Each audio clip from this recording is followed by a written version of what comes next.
অনেক দিন যাবৎ অনেকেই বলছিল ব্ল্যাক ম্যাজিকের উপর কোনো ঘটনা আনতে, তো আমি সময় নষ্ট না করে নিয়ে চলে এসেছি। ব্ল্যাক ম্যাজিক শেখার জন্য একটা মানুষের জীবনে যে কতটা ভয়াবহ পরিস্থিতির সম্মুখীন হতে হয় তার গল্পই আজ বলবো তোমাদের সাথে। ঘটনাটা লন্ডন প্রবাসী অ্যালেক্সের।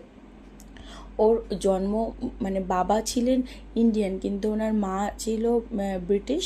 তো উনিও আর কি ওখানেই বড় হওয়া সমস্ত কিছু। কিন্তু ও একবার ইন্ডিয়ায় এসেছিল এবং ইন্ডিয়ার কালচারকে এতটাই ভালো লেগে গেছিলো, বিশেষ করে তার এই তন্ত্রমন্ত্র জিনিসগুলো। তো ও ভীষণ ইন্টারেস্টেড হয়ে পড়ে এবং এখান থেকে প্রচুর বই ওখানে নিয়ে যায়। তো এমনিতেও সব সময় সবার কাছে কনভিন্স করতো যাতে ওকে কেউ একটু ব্ল্যাক ম্যাজিক শিখিয়ে দেয়।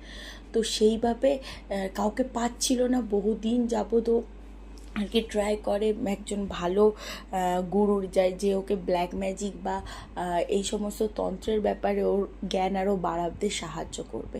তা এইরকমই কিছু বছর চলার পর ওদেরই কলেজে একটা ফ্রেন্ড হয় যে থাকতো আফ্রিকায়।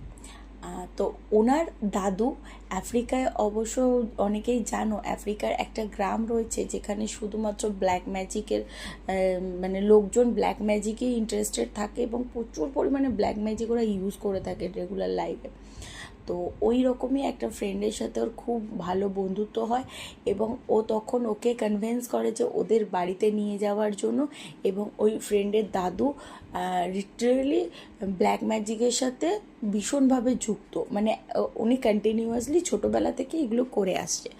তো যাই হোক, ওকে অনেক কনভিন্স করার পর ও জ্যাক আর কি লন্ডন থেকে আফ্রিকায় যায় এই ব্ল্যাক ম্যাজিক শেখার জন্য।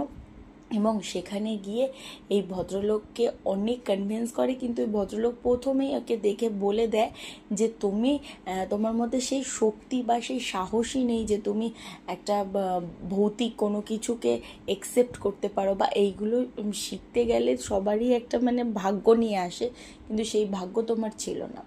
তো তবুও এ পেছন ছাড়ে না, অ্যালেক্স সব সময় কনভিন্স করতে থাকে, রিকোয়েস্ট করতে থাকে যে প্লিজ আমাকে শেখো, একটা তো চান্স দাও। তো বলে যে ঠিক আছে, তুমি আমার কাছে থেকে যাও কিছু মাসের জন্য, আমি তোমাকে দেখব, তারপরে আমি তোমাকে শেখানোর চেষ্টা করব। তো ঠিক আছে, ওইভাবেই অ্যালেক্স ওই আফ্রিকায় ওই গ্র্যান্ডপার কাছে থেকে গেল, মানে ওর ফ্রেন্ডের গ্র্যান্ডপার কাছে। এবং সারাদিন ওনার যা করতো অ্যালেক্স চুপচাপ দেখতো, ওকে কিছুই করতে হতো না।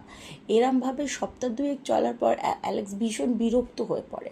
তো উনি ওই ওই ভদ্রলোককে গিয়ে বলে যে তুমি প্লিজ আমাকে কিছু যদি শেখানোর থাকে শেখাও, তো বেকার আমাকে এরকম বসিয়ে রেখো না, আমার টায়ার্ড লাগছে, বোরিং লাগছে। তো বলছে ঠিক আছে, তুমি প্রস্তুত যখন আছো, আজকের রাত্রে একটা কাজ করতে হবে তোমাকে। তো ওদের বাড়ি থেকে 3 কিলোমিটার দূরে একটা পরিত্যক্ত কবরস্থান ছিল, কিন্তু ওই কবরস্থানে লাস্ট যেই মানে সমাধিটা হয়েছিল এবং কোন ডিরেকশানে ওই সমাধিটা দেওয়া হয়েছিল সেই সমস্ত কিছু ছেলেটাকে মানে অ্যালেক্সকে বলে। এবং বলে যে রাত্রি মানে মধ্যরাতে তুমি একটা ছুরি আর কোদাল নিয়ে যাবে, আর সাথে তোমার সঙ্গে একটু হোলি ওয়াটার থাকবে। এবং ওই কবর থেকে কবরটা খুঁড়ে ওখানে একজন অবিবাহিত প্রেগনেন্ট লেডির মৃতদেহ রয়েছে, এবং যাবে গিয়ে ওখান থেকে ওর এক ডান হাতটা কেটে নিয়ে আসবে, তাহলে বুঝবো যে তুমি ক্যাপেবল হয়ে গেছো ব্ল্যাক ম্যাজিক শেখার জন্য। তো অবভিয়াসলি ও রাজি হয়ে যায় যাওয়ার জন্য এবং বেরিয়ে পড়ে। তো একটা টাইম যাওয়ার পর ও মানে যখন বেরোয় আর কি রাত্রেবেলা সরঞ্জাম নিয়ে, মনে হয় যে রাস্তায় পেছন পেছন যেন কেউ একজন ওকে ফলো করছে। ও বারবার ঘুরে ঘুরে তাকানো সত্ত্বেও কাউকে দেখতে পায় না। তো অবভিয়াসলি ও কবরস্থানে যখন যায়, কবরস্থানের আশেপাশটা পুরো জঙ্গলে ঠাসা, আর মানে মাটিটাও খুব নরম নরম টাইপের ছিল। তো বহু কষ্টে ও যায় এবং যে ডিরেকশানে যেই কবরটা বলে দেয় সেই কবরটাই ও খোঁড়ে করে মানে প্লাস্টিকে মোড়া ছিল আর কি বডিটা, কফিনের যেটা থাকে কাপড় প্লাস্টিক দেওয়া।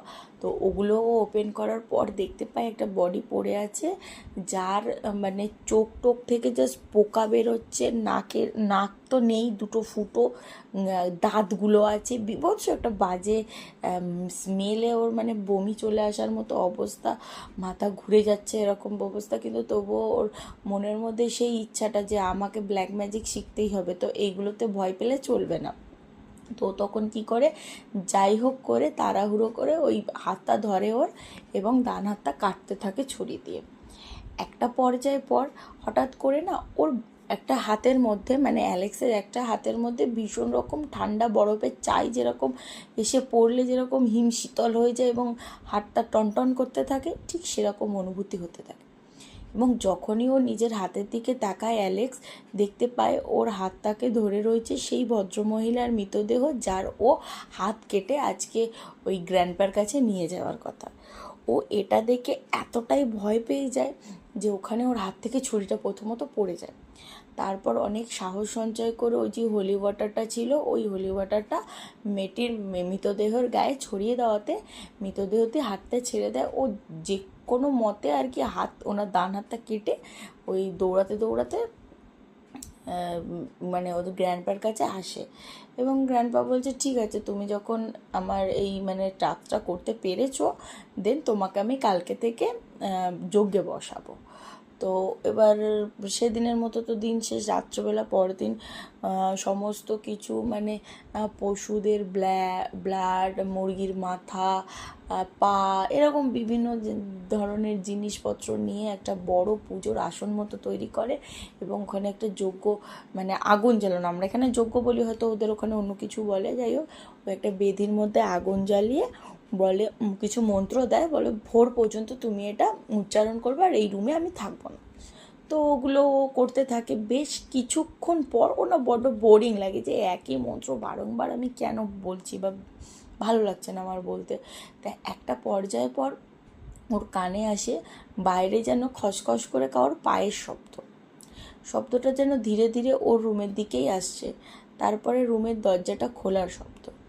তারপর ও যজ্ঞের যেইটুকুনি আলো ছিল সেই আগুনের আলোয় দেখতে পায় যে একজন এসে দাঁড়িয়েছে, যার গা থেকে বীভৎস বাজে গন্ধ আসছে এবং একটা নারী মূর্তি ছিল সেটা, যার একটা হাত নেই এবং কাতরভাবে সে কেঁদে কেঁদে কুকিয়ে কুকিয়ে ওই ছেলেটির কাছ থেকে তার হাতটা ফেরত চাইছে। এই দৃশ্যটা দেখার পর ও ওখানেই অজ্ঞান হয়ে যায়। পরবর্তীতে ওই গ্র্যান্ডপা ওকে এসে উদ্ধার করে এবং বিভৎসভাবে ভর্ৎসনা করে যে এই জিনিসগুলো অত ইজি না, তোমাকে জাস্ট আমি দেখছিলাম পরীক্ষা করে তুমি কি করতে পারো বা জিনিসগুলো কতটা ভয়ানক, জাস্ট অ্যাড দিলাম তোমাকে এইটাতে। তো যাই হোক, ওই জিনিসটা হওয়ার পর ওই ছেলেটির একটা জীবন মানে পুরোপুরি পরিবর্তন হয়ে যাওয়ার মতো অবস্থায় আসে, যে ছেলেটি আর কোনোদিনই কথা বলতে পারেনি। তো এই ছিল আজকের গল্প, যে যে বিষয় আমরা জানি না সেই বিষয় আমরা জানতে গেলে কখনো কখনো বিপদেও পড়তে পারি। তো সবার কেমন লাগলো জানাবে, আর যদি ভালো লেগে থাকে বন্ধুদের সাথে শেয়ার করবে, আমার চ্যানেলটায় সাবস্ক্রাইব করবে। ধন্যবাদ।